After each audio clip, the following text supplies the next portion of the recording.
For centuries, the sea has been a cruel mistress, and the graveyard to the foolhardy that dared to cross her. Have you been listening to what's been happening in the last part? Exciting, isn't it? Well, keep listening. I'll be asking questions later. Anyway, let's travel to the rough waters of Dead Men's Isle and meet the last ever keepers of the Lighthouse. Previously on the Lighthouse, a can of tomato soup got injured by David's head, resulting in him being rendered unconscious. David, that is, not the can of soup. Food is more soft after than a peanut in an allergy conference due to Patricia refusing to deliver supplies to David and Mark. Oh well. The keepers need to learn to live without food and other luxuries due to dwindling supplies in part 2. Hunger bites. Oh, she's a bloody maniac. No, she's feisty. Shut up, you traitor. At least you let us keep the frozen peas for your head. Tomato soup garnished with peas for tea tonight, I think. We're going to have to report it to the Lighthouse Inspector. No good. He has to do something about it. We cannot go on like this. Doesn't care. Bit like you bumlicker. Why? There must be another replacement waiting in the wings. Won't happen. Who asked you, Pat Lover? It won't happen because of the incident. Aye. What incident?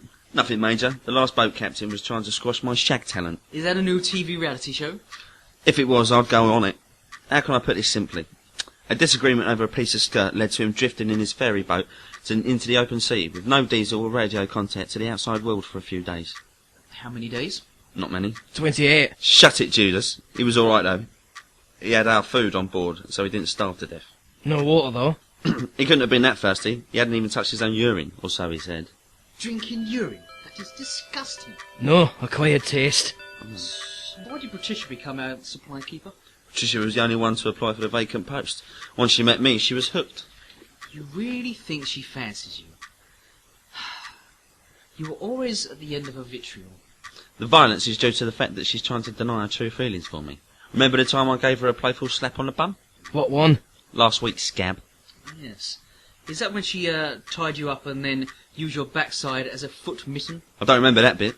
What I do remember is a look of lust in her eyes. Lust for pain. This food shortage is going to hit us hard, but I think we can survive with this little help from the bits the captain is going to slip us. Yeah, me oldest and bestest mate Robbie McCroy.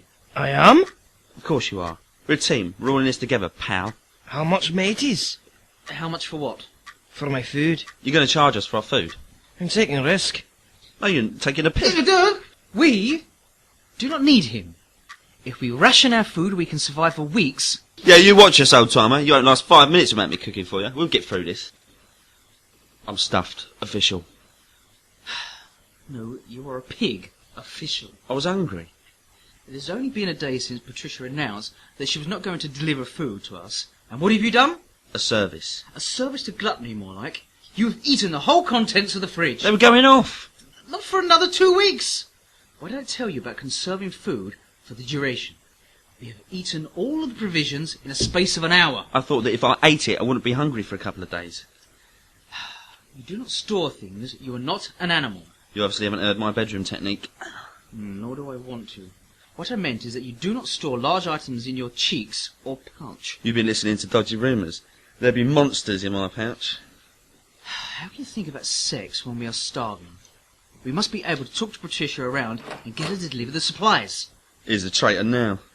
I'm appealing to your better nature, Captain McRoy. Please help. Give me money. I cannot believe you're doing this. The way David is going on, he'll turn cannibal soon. Fried Mars bar? Oh, hurry up and give it here then. You smelly old crusty haddock urine-soaked geriatric. Sea bar? Yes. Just got smaller. Do not rise to the bait. But I'm starving. You said you were full a minute ago. Yeah, but I always have room for dessert. Even one covered with slobber and saliva and other carpet debris. If by some miracle you do go on a date, Patricia, where would you take her? The ivy. In the actual restaurant? Or would you take her around the back to the bins? You dirty bugger. I thought I only had those sort of thoughts. I do not mean it like that. Just resist. We could do this. Yeah, whatever. It's always the quiet ones. I'd have to keep my eye on you. I will just throw this bar into the sea to prevent temptation. Tomorrow we'll have a meeting with Captain McRoy and Patricia to resolve the issue. Thanks for your help, man. Hold on. What's that brown thing around your face, Mark?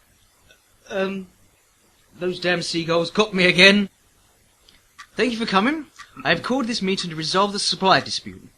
This will be done in an adult and pragmatic way, I will of course chair. Why you? I am the most organised of everyone here. Not most senior. Good point, Robert. How can we have him? He talks less than a librarian with a speech problem. It's easy for you to say. I have asked David to take the minutes. It takes more than a minute with me. So you say. If David's been taking notes, can I hear what he's written so far read back to us? Go on, David. Let me take a look at those notes. Let us see. Thank you, Robert.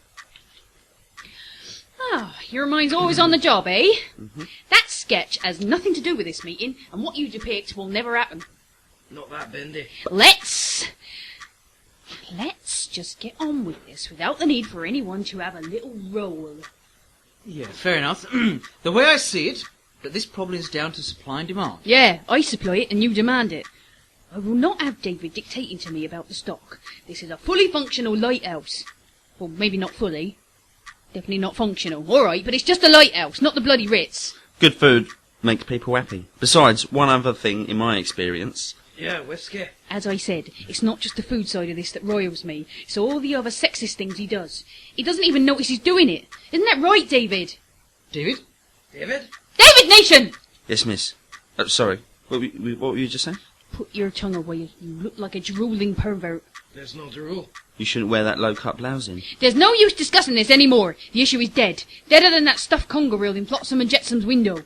Colin. I don't care what its bloody name is. The point is, I refuse to be verbally abused by a food and sex-obsessed pervert. Yes, I'm talking about you, David. I want you to appreciate me. I do appreciate you, but would appreciate you much more If what? you were naked. This is exactly what I'm talking about. As for you, Mark, you haven't said a word for ages. I'm just listening. Typical. All trousers and no action. I could do no trousers and lots of action if you wanted. Is there something in your DNA which makes your mouth flap when your brain's on holiday? What brain? Patricia, I want to apologise on behalf of David and myself for the insults both of us have said about your profession. It is vital to our livelihood, and your boat, the salty skipper, does a fine job. Apologise now, David. Sorry, Pat.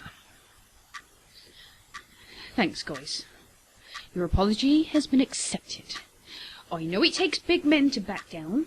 Perhaps you both could have a ride in the skipper later. David? No! I may be boasting, but if you want a big man, that you need to take a ride. Oh, you starved to death. Goodbye. Better see, lassie. You just couldn't shut it, could you? 1 second you needed to control that libido of yours, and we could have been eating. Sorry. What do we do now? Well, we've tried your way by talking to them, and now we have to use force. What is David's ideal of force? What is force? In physics, a force is any influence that causes a free body to undergo a change in speed, a change in direction, or a change in shape. Thanks for nothing, Wikipedia. It makes no bloody sense. But I hope you have the sense to join us for Stuck Dry Eine Kleine Verboten Musik.